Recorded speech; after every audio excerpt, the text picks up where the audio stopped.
تمام سامعین و حاضرین کو چینل داستان گو کی طرف سے السلام علیکم۔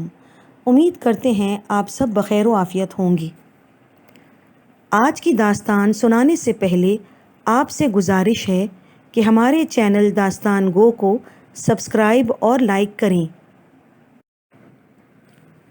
بارش، جسے ابر رحمت یا باران رحمت بھی کہا جاتا ہے، کبھی کبھار زحمت کی شکل اختیار کر لیتی ہے، جیسے آج کل کراچی میں بارشوں کا حال ہے۔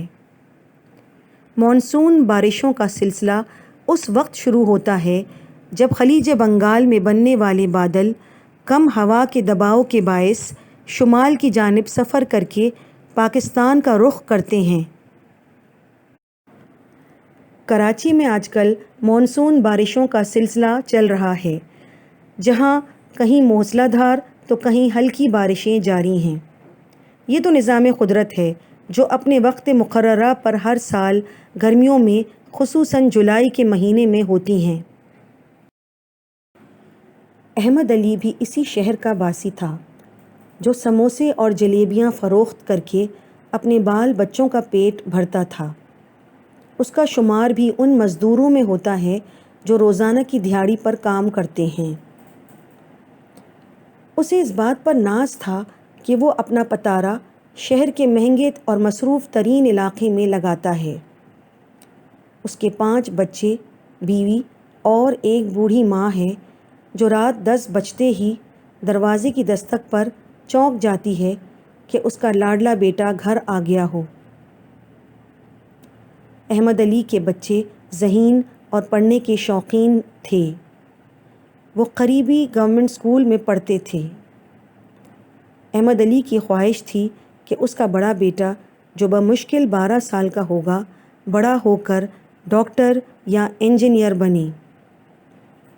میری اس سے ہلکی پھلکی شناسائی تھی، کیونکہ کلینک سے گھر آتے ہوئے میں اکثر اس سے گاڑی میں بیٹھے ہوئے سموسوں اور جلیبیوں کا آرڈر دے دیتی تو وہ بھاگا بھاگا خود سموسوں کی تھیلی مجھے دینے آتا۔ اس کی ایک اور وجہ یہ بھی ہے کہ اس کے سارے بچے چھوٹے موٹے بخار وغیرہ میں میرے زیر علاج رہتے، جس کے میں پیسے نہیں لیتی تھی۔ وہ غریب اسی بات پر میرا ہمیشہ مشکور رہتا۔ 2 دن پہلے جب کراچی میں شدید بارشیں اور طوفانی ہواؤں کا سلسلہ چل رہا تھا، اس وقت میرا بیٹا رضوان چھت پر دوسرے بچوں کے ساتھ بارش میں نہا رہا تھا کہ اچانک اس کا پیر پھسلا اور وہ دور جا گرا۔ بچوں کا شور سننے کے بعد میں چھت پر گئی تو سارا ماجرا سمجھ میں آیا کہ رضوان چل نہیں سکتا تھا۔ مجبوراً سہارا دے کر میں اسے نیچے لائی اور گاڑی میں لے کر قریبی ہسپتال کا رخ کیا۔ گاڑی تو میں روزانہ ڈرائیو کرتی ہوں، مگر آج شدید طوفانی اور قیامت خیز بارش میں گاڑی نکالنے کی ہمت نہیں ہو رہی تھی۔ بہرحال ہسپتال سے گھر قریب تھا، اسی لیے جانے کی ٹھانی۔ راستے میں جہاں جہاں سے ہم گزرتے وہاں گھٹنوں تک پانی ہی پانی تھا۔ 40 منٹ کی بارش سے شہر کا یہ حال ہو گیا۔ سڑکوں پر گھپ اندھیرا تھا کیونکہ ساری اسٹریٹ لائٹیں بند تھیں اور ارد گرد کی عمارتیں اور مکانات لوڈ شیڈنگ کی وجہ سے نظر نہیں آ رہے تھے۔ ہر طرف ہو کا عالم تھا۔ وقفے وقفے سے بادلوں کی گھن گرج سنائی دے رہی تھی۔ ویسے تو شام کے 6 بج رہے تھے، مگر ایسا لگتا تھا کہ رات کا 1 بجا ہے۔ جیسے تیسے ہم ہسپتال پہنچے تو وہاں قیامت صغریٰ کا سماں تھا۔ زخمیوں کا تانتا بندھا ہوا تھا جو مختلف ذرائع سے ہسپتال پہنچے تھے۔ ان میں اکثریت غریبوں کی تھی جو یا تو چھتوں کے گرنے یا کرنٹ لگنے کی وجہ سے آئے تھے۔ ایک عورت زور زور سے چیخ رہی تھی کہ اس کا جوان بیٹا کرنٹ لگنے کی وجہ سے جاں بحق ہو گیا تھا۔ میں نے رضوان کی ڈریسنگ کرائی اور اسے سنبھالتے ہوئے ہسپتال کے برآمدے سے گزری جہاں ان بدقسمتوں کی میتیں تھیں جو جانبر نہ ہو سکی تھیں۔ تیز ہوا کے جھکڑ چل رہے تھے، جس کی وجہ سے ایک ڈیڈ باڈی سے سفید کپڑا جب سرکا تو میرے پیروں تلے زمین نکل گئی۔ وہ احمد علی سموسے والی کی میت تھی۔ میری آنکھوں کو یقین نہیں آ رہا تھا۔ میں نے انسانیت کی بنا پر وہاں موجود لوگوں سے پوچھا کہ اس کا کوئی وارث یہاں ہے؟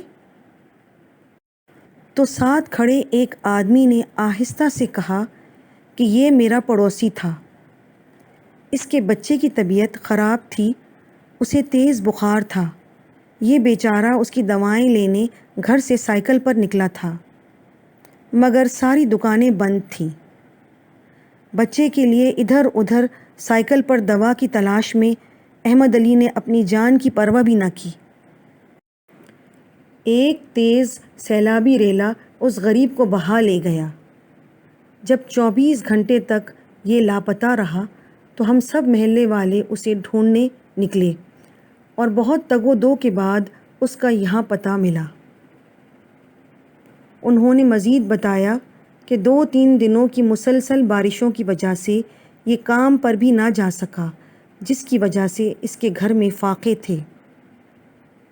میں سکتے کے عالم میں اس غریب آدمی کا سوچتے ہوئے اپنے گھر پہنچی کہ اب کون اس کے بچوں کی کفالت کرے گا؟ کیا اب احمد علی کا بڑا بیٹا ڈاکٹر بن سکے گا؟ کیا اس کی بوڑھی ماں دروازے کی دستک پر اپنے لاڈلے کو پا سکے گی؟ ان سوالوں کا جواب کسی کے پاس نہیں ہے، بس آنکھوں سے بہتے آنسو ہی اس کا جواب ہے۔